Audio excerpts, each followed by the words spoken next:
Ron Daratany. Hi, Ron. How you doing? What's happening, Kristen? Happy Valentine's Day. I didn't tell you before. I know. I'm so happy you wore the red tie. Yeah, I think that's why I wore it. Keep the love going. Okay, Ron. Yes, ma'am. 70%. Networking from the U.S. Bureau of Labor Statistics. 70% of all jobs are done doing networking. Well, I was one of those shy ones. And whether you're looking for an individual position or me with a small business, always trolling for new business, it's who you know. So it could be anybody. It could be networking events, Chamber of Commerce events. It could be city functions. Anywhere where there's people of influence that you can get out in front of, you find them. If I'm trying to get into a certain company for my small business, I ask that person to send them an email to prepare for my call. So the letter is good, but that could be a manufactured letter. But an email from the individual saying, hey, Ron is going to be calling, could you just give him the time? To me, that's much more effective. So even in business, as a small business, that's exactly what I do. Kristen, can you email this person so they'll know when I call it's not exactly a cold call? If I'm looking for a job and I'm looking to come to WSFL, I'm going to come in here prepared. I'm going to try to look good, I'm going to be prepared knowing exactly what you're looking for, and I'm going to sell myself to exactly what you're after. So if I'm sitting here interviewing for a position or I'm sitting here as a subcontractor vying for your business, I have to incorporate the same exact things.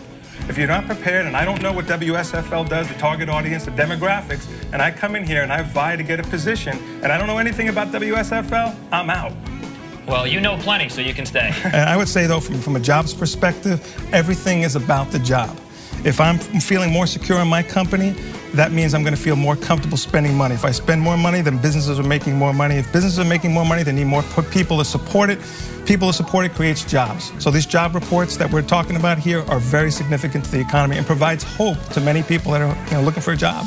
Passion is what drives people. It's conviction, it's energy. When I walk in the doors here, there is passion and energy with every member of your staff here. Every member. When I walk in, I feel like the most important person. These people want to be here. So whoever did your hiring did a great job.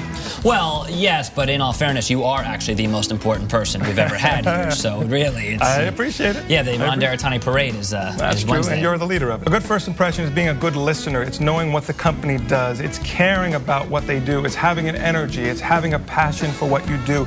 That's what's going to be remembered by the interviewer. A lot of things that we've done and that we suggest to companies is increase your revenue opportunities by adding a core skill set to your services.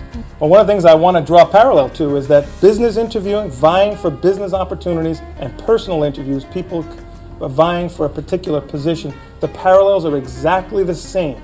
The whole key is researching who you're going into. Ask informative questions. How can you sell your product if you don't know what they do? How can you provide solutions to their challenges if you don't know what they do? Okay, I am the closer of our company, and I'm going to share with you some techniques, but don't tell anybody because these are classified information. The whole key in what we discussed, Paul, is everything is about credibility. It's about relationships. It's about networking. Well, what you project online will have a profound impact on whether or not you get that elusive job offer or potentially, new business. Because companies are constantly looking for what you're putting on there to determine if it's consistency on when they're meeting you and what they see online. The consistency that you put out there and the consistency of who you are is going to make an enormous difference. You can write relevant blogs that relate to your industry. You can join industry-specific associations. You could join focus groups that relate to what you do. All of those things will be enhancements to what your career is. But sometimes hiring managers don't know what they project. They don't know the body language that they put off. They may not be good listeners. I'd be asking questions because you're judged as much on the questions that you ask as much as the questions that you answer. Thank you. And the 2009 Small Business Leader of the Year award goes to Small Business Leader Ron Daratany from DMR Global.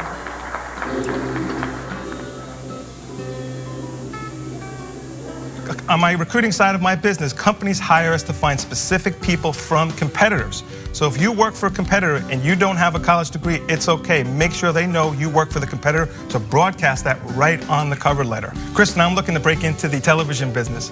I want to get into WSFL.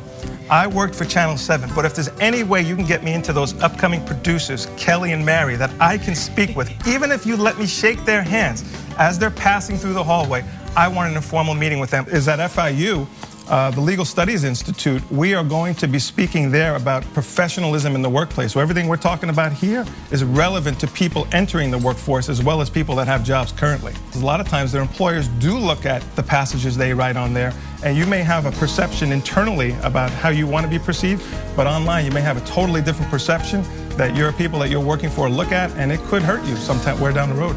And if you want more insight on proper etiquette in the workplace, Ron's going to be hosting a seminar at FIU's Legal Studies Institute on January 9th.